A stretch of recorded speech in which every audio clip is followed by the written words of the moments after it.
мэдээллийн хөтөлбөрийн тодруулга болоо эхлэж байна. Бид энэ удаадаа Хоног тас компани захирлаа Хотол баяртаа уулзж байна. За Хоног тас компани тухайд бол 2019 оноос эхэлж бордоо үйлдвэрлэх чиглэлийн үйл ажиллагааг бас эрчимтэйгээр эхлүүлсэн байдаг. Ингээд өнөөдрийн байдлаар 3 жилийн хугацаанд 4 дахь жил рүү орж байна. Нийтдээ хичнээн нэр төрлийн бордоо үйлдвэрлэж байна. Ер нь яагаад энэ бордооны үйлдвэрлэлийг орон нутагтаа эхлүүлэх гэсэн юм санаачлаг гарсан бэ? За манай компани ер нь байгаль орчны дараалал цэвэрлэлтийн эсрэгэл юу хийж болохоор нэгсэн судалгаа хийгээд би өөрөө судалгаач юм болохоор янз бүрийн судалгаа хийсэн. Судалгааны хийсэн явцад бол энэ ургамлын гаралтай энэ мал амьтны гаралтай хаягж байгаа хаягдлуудыг боловсруулад ер нь юм хийж үзье гэсэн судалгаа хийж явуулсан. Тэгээд энэ судалгааны хүрээнд эхний ээлжинд баялаг хөрсийг хийж явж исэн. Тэгээд дараа нь харин судалгаагаа үргэлжлүүлсээр хагаад яснаас малын ясны бордоо гарч авсан. Дараа нь хоньны ноосноос ноосон бордоо. Тэгээд дахиад үнгүүдэд байгаа арсны хийнээс арсны бордоо гэх мэтлэнгээр энэ дандаа энэ хаягдлуудаас гарч авсан байгаа. Тэгээд мөн энэ бионүрс гэдэг энэ ургамалд маш чухал хэрэгцээтэй. Бионүрсийг бол уул гаргаж авах технологи нь болохоор мод аргалаас гарч авдаг. Мод аргал бол Ховд аймгийн хэмжээнд бас ховор түүхийд болдог. Тийм учраас энэ бас хаягдлаар яаж гарч авах вэ гэдгийг бас хөтлсээр хагаад хаягдл цаасаа хайрцаг машины дугуй ховонцор гэлэг цаас дэрийг боловсруулад бионүрс гарч авч болох юм байна гэдгийг үзээд ингээ гарч аваад энэ гарч авсан бордоонуудаа ашиглаад баялаг хөрсөө сайжруулад үйлдвэрлээд явж байна. Нийтдээ өнөөдрийн бид нар хичнээн төрлийн бордоо үйлдвэрлэж байна. Одоогоор манайх ясны, өсний, арсны ингээд бионүрс гэдэг ингээд нийтдээ 4-5 төрлийн бордоо үйлдвэрлэл бэлэн болсон. Энэ бол зүгээр нөгөө туршилтын хэмжээгээр багаар үйлдвэрлээд тэгэл лабораторийн шинжилгээнд хамруулад агр техникийн туршилтанд оруулаад явж байгаа.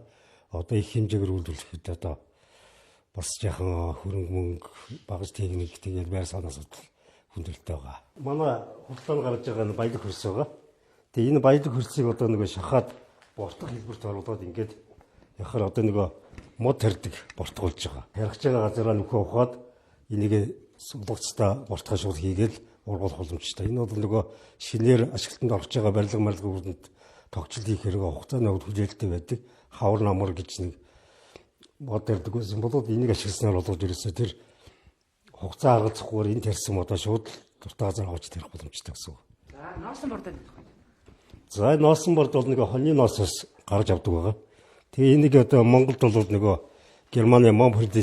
Германы хөрөнгө оруулалттай Монпредит компани Улаанбаатарын хажууд үйлдвэрлэдэг. Монголд ганц үйлдвэрлэл тэр байгаа. Манайх бол ингээд энэ хоёр дахь нь баг болох гол үзэл байгаа. Тэгээд энэ бол ерөөсөө Европын орнуудад ерөөсөө химийн гаралтай бордоо хэрэглэхээс татгалзаад ирнэ. Дандаа энэ органик бордоо хэрэглэхийг төлөхөө байгаа ч. Тэгээд тэр Монголд байгаа үйлдвэрийн ноосон бордоо шууд Германд экспортод гардаг байгаа. Тэгээ манай бордоог ямар зүйл ашиглах вэ? Энэ ерөөсөө энэ найлганд нэрээс азотын агуулмж өндөртэй учраас азотын бордооны оронд шуугаад харуулж хариулах талуудаа ашигласан. Энэ бол ерөөсөө ургамалд маш их хэрэгтэй. Амзокийн ширэнгийн ойг бид нар мэднэ тий. Тэр бол ерөөсөө хүний гараар бүтсэн ой. Тэр ойг судалсан эрдэмтэд энэ ойг ширэнгийн ойг бүтээхэд бионүрсийг ашигласан байна гэдгийг тогтоогоод тэр бионүрс ашиглаж гаргаж ирсэн тэр технологи газар нутгийнхны бүгдийг судлаа гаргаж ирсэн. Тэгээд тэр амзокийн ширэнгээ битүү илсэн зэлээр хүрээлэгдсэн мөртлөө тийм гоё ширэнгээ байж байгаад учир нь бол энэ бионүрс байна гэдэг тогтоо гаргалсан. Энэ дэлхийн хөгжилтэй улс орнууд энэ бионүрсийг бол энэ хөрсийн нэмэлт үдсээр ингээд шууд бүх бордоо газар салбанд бол ашиглаж байгаа. Энэ бол нөгөө хөрсөнд байгаа бордоог урсаж алгуулахаас хамгаалдаг. Тэгээ байгаа бордоог нь аривжуулдаг ашигтай бактерийн тоог нэмэгдүүлж өгдөг. Тэгээ өөр дээр чигээ байн хадгалж идэг. Манай аймагт бол энийг ашиглаж ирсэн түүх бол нэдэн байд юм билээ. Энэ дөрвөн газар ногоо тарьдаг байсан настай хүмүүс дээр үд энэ дулааны станцын үсийг яг тэр яндагийн хажуугаар унсан мунтгийн хонгор цас шиг үсийг бол аваач талбай дээр цацж ашигладаг байсан юм билээ. Тэгээд тэрийг судалж үзээд би бас энэ дулааны станцын үсэн дотор бионүрс байж магадгүй гэж судалсан. Тэгэхэд ерөөсөө нэг 8-аас 10% нь бионүрс агуулж байгаа.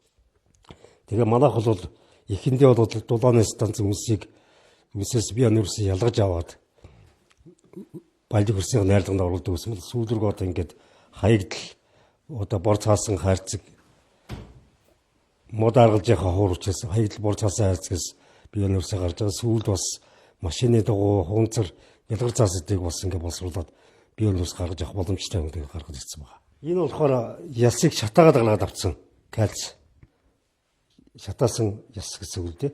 Энийг бол ерөнхийдөө манай ээж одоо ерөөсөө нөгөө настай хүмүүс тэгээд нөгөө өсөлтөд шүтэн ургадаг хөлд ордог удаж байгаа тийм хүүхдүүд ерөөсөө ингэж өгдөг байсан. Тэгээд энийг бол ингээд ерөөсөө ахуйн зорилгоор нөгөө эрүүл ахуйн чиглэлээр хэрэгэлдэг. Нөгөө эзэн сайхан мүлжээ тэгээд тос мосын аваад тэгээд цайвалын хагаал дээр шатаагаал тэгээд манай үйлдвэр дээр авчид хэрэмжүүлээд ингээд ээж аваар хүмүүст өгдөг байгаа. Энийг бол энэ бордооны зорилгоор бол ашиглаж боломжтой. Хүнсэндээ нэмэлт одоо юу? Хүнсэндээ нэмэлт байдлаар энэ одоо ингээд ашиглаад явж байгаа гэсэн үг. Мадидлоос гарч байгаа хаягдл ясыг боловсруулад ясны бордоо гэд гаргацсан. Одоо нэг имэйл дээр Промонт хэрэгдэг компани бол том ясны үйлдвэр байгаа. Тэрний гаргаж байгаа ясыг одоо ингээд боловсруулдаг технологиор яг орон нутгийн онцлог тохируулаад бага хүчин чадалтай гэдэг технологи боловсруулалт манайх хийж байгаа. Энийг бол гахаан шувуунд өгч болно. Гахаан шувуунд өгвөл шууд малын тижэл байдлаар ингээд өгөөд явж болно. Ингээд энэ бол ерөөсө органик юу алдаагүй шууд газар тариаланд шууд ашиглах боломжтой. Аль салбарт төлхөө хэрэглэх боломжтой. Энийн найрлаганд ерөөсө кальц, фосфор их хавламж өндөртэй байдаг учраас кальц, фосфорын бордооны оронд ашиглаж болно. За ярьсан бүрдээ манай аймагт бол бас л одоо үнгүүдэд байгаа түүхийд бол ярьсан их байгаа. Тэгээд энийг одоо бас яаж үнцэнтэй бүтээгдэхүүн болох вэ гэд судалгаа хийгээд энэ гадаадын орнуудын туршлагуудыг судалж үзээд энийгээр бас бордоо хийх юм байна гэд тэгээд тэр технологи судалж байгаад хийж үзсэн. Энэ бол найрлагандаа бол азотын хавламж өндөртэй. Ерөөс азотын бордооны оронд ашиглахад илүү үр дүнтэй бүтээгдэхүүн гэдэг энэ гадаадын урсгалууд одоо төлхөө ашиглаж байгаа бордооны төрөл байна. За яг ижил төрлийн одоо танаа одоо компани үйлдвэрлэж байгаа ижил төрлийн бордоонууд зах зээл дээр одоо ямар үн ханштай байдаг юм бол өнөөдөр орон нутгад энэ эдгээрийг үйлдвэрлэх бүрэн боломжтой гэдгийг бол ингээд судалгаагаар тогтооод гэрчлэлийг авсан байна шүү. Тий. Одоо энэ ижил төрлийн бүтээгдэхүүнүүдийн үн ханшид бол хамгийн үнэтэй нь ноосон бордоо бол хилэн 6000-аар зарагдсан юм билээ. Одоо энэ дээр бол манай технологи бол арай жоохон болсонгүй яг манай технологиор одоо нэг арай нэлээд болсонгүй болох гэж үзсэн. Тэгээд болсонгүй болгоод юусан зардлаа нэлээд бууруулсан байгаа. Тэгэхээр энэ бол нэг боломжийн үнэтэй гарах боломжтой л гэж үзэж байгаа. Одоо гадуур худалдаалагч азотын борд бол хийлэн нэг 1200 таа бол энэ нэг 2000 орчимтой гарах боломжшөөж зардлаа бууруулад азотын бордооны өвдөө ойролцоолох боломжтой гэж үзэж байгаа. Танаас жишээ нь бордооныхоо одоо үйлдвэрлэлийг өргөжүүлээд хоногт гэдэг юм уу, тичнээн одоо килограмм, тэдэн тонн гэсэн ийм нэгжээр нэгжих боломжтой. Ер нь манай энэ үйлдвэр яг төслийн тооцоолоо хийгээд дуусгаад үтсэн. Тэгэхэд ер нь өдөртөө бол 2-3 тонн, жилдээ бол нэг 50-60 тонныг бол одоо энэ ховд аймагт хаягдж байгаа бүтээгдэхүүнийг бүрэн боловсруулах боломжтой байгаа. Тэгээд манай бүтээгдэхүүн бүгдээр лаборатори шилдэгэнд ороод ингээд чанар найрлагын үр дүнгууд бүгд гарцсан. Одоо агротехникийн туршилтанд ороод төржсэн үр дүнгууд нь гараад ургацсанд сайн нөлөөлж байгаа үр дүнгууд нь гараад явж байгаа. Үйл ажиллагаа өргөчих юм бол нийтдээ хичнээн одоо хүний ажлын байраар хангах боломжтой нөлөөлийн чанартай юу тогтмол. Манай яг төслийн тооцоолоор нэг яг үндсэн ажилт нэг 20-30 ажилтсан. Тэгээд энэ түүхийдийг одоо бэлтгэн нийлүүлэгч одоо ард иргэд болоод нэлээд олон мэдээж түүхийдээ цуглуулж авахын тулд ард иргэдээс авдаа. Тэгэхээр маш олон хүн одоо энд бол хамрагдаж орлоготой болох боломжтой бүрдэнэ гэж үзэж байгаа. Хугацаанд нь аль болох эко бордог хэрэглэх юм бол одоо үндсэндээ бас ургацын чанар сайжрахтай. Өөрөөр хэлбэл ургацын хэмжээ нэг гаагаас авах одоо ургацын хэмжээ нэмэгдүүлэх бүрэн боломжтой. Тэр одоо боломжуудыг одоо бас бий болгох нэг алхам маань энэ дотооддоо бордооны үйлдвэр одоо үйлдвэрлэлийн үйл ажиллагааг өргөжүүлэх шаардлага байна. За Монгол улсад ерөнхийдөө ингэдэм юм байна л да. Жилд нэг одоо үндсэндээ 6000 тонн одоо үндсэндээ тийм бордоо тий 600 мянган тонн юу бордоо одоо үндсэндээ Монгол улс нийлүүлэгдсэн юм байна. За тэгэхээр энэ яаж юм гэхээр одоо үндсэндээ энэний одоо 80 гаруй хувь нь болохоор одоо өв тарианых нь хэрэгэлдэг юм байна. Өв тарианых нь. За 15% нь бол одоо төмс хүнсний ногооны одоо үндсэндээ энд хэрэгэлдэг. За 5% нь болохоор ерөөсөө л одоо тэр хүлэмж яаж яах вэ? Хүлэмжийнх нь одоо энэ бордоо хэрэгжилж байна гэсэн. Тэгэхээр энэ одоо хэрэгжилж байгаа бордоо бол яг нэг ялангуяа төмс хүнсний ногооныханд бол одоо бас бага оногдож байна гэсэн үг шүү дээ. Зөвхөн энэ чинь ховдууд биш шүү дээ, тийм ээ. Тэгэхээр Монгол одоо сэлэнгийн ареонууд одоо жинхэнэ гадар тариалангийн бүс нутгууд илүү одоо бас хэрэглэгдэж байна гэсэн үг. Тэгэхээр энэ бордоог одоо үндсэндээ тийм одоо хитртэл ч юм уу тийм ээ бордоод авах боломж байхгүй. Энэ бол яа харахгүй л одоо мэрэгжлийн байгуул одоо гайлын байгууллагаар одоо гаднаас импортоор орж ирж байгаа барааны одоо мэдээллээр л одоо гарчаа тооцоо шүү дээ. Тэгэхээр бид нар бол цаашдаа бол ерөөсөө л гадар тариалангийн бүс нутг учраас өөрснөө бордоогоо хийдэг. За цаашлаад бид нар өөртөөхөө хэрэгцээг хангачаад зэрэгэлдээ аймагуудаа энэ эко бордоогоо нийлүүлдэг байх шаардлага байна. А бас дээр энэтэй уялдаа сайн миний хэлсэн тийм ба үрийн бодлого. Манайх одоо шилбэл яг чин үнийг хэлэхэд өөртөөхөө үрийг бэлдэж байгаа цөөхөн тариалагчтай.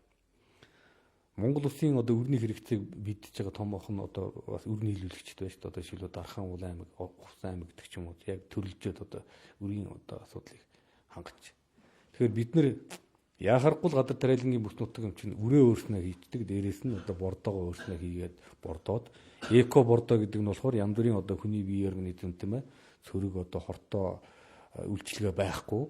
А дээрээс нь тэр эколог одоо байгаль хөрсөндөө ч гэсэн ээлтэй хэрэглээд авч явж байгаа хэрэгжилж байгаа ард иргэдтэй ч гэсэн одоо эрүүл мэндэд ашиг тустай зүйл байгаамаа. Тийм учраас бид нар бол одоо үндсэндээ энэ жижиг дунд үйлдвэрлэлийг дэмжих бас дээрээс нь одоо бид нар бол үндэсний хэмжээний аймаг орон нутгийн хэмжээнийхээ баялаг бүтээлтийг дэмжиж эдийн засгаа өөдөн татах шаардлага үнэхээр зүйсээр байгаа.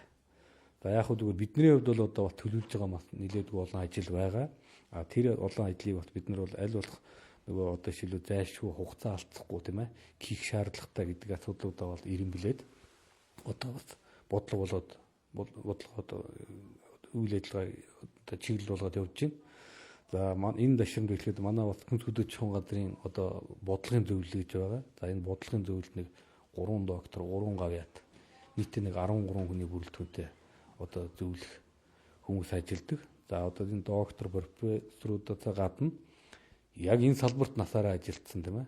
Энэ салбарыг одоо бас нэлээд одоо мэддэг энэ салбарын одоо манлайлагч нь бас бидний ажил бас дэмжлэг тусалтай зөвлөж ажилладаг учраас бид нар бас ер нь цаашдынхаа үйл ажиллагааг бас нэлээд бодтой бас аймаг орон нутгийн хөгжилд дэм тус болох утга хэмжээгээр одоо үйл ажиллагаагаа явуулах одоо шигтэй байгаа.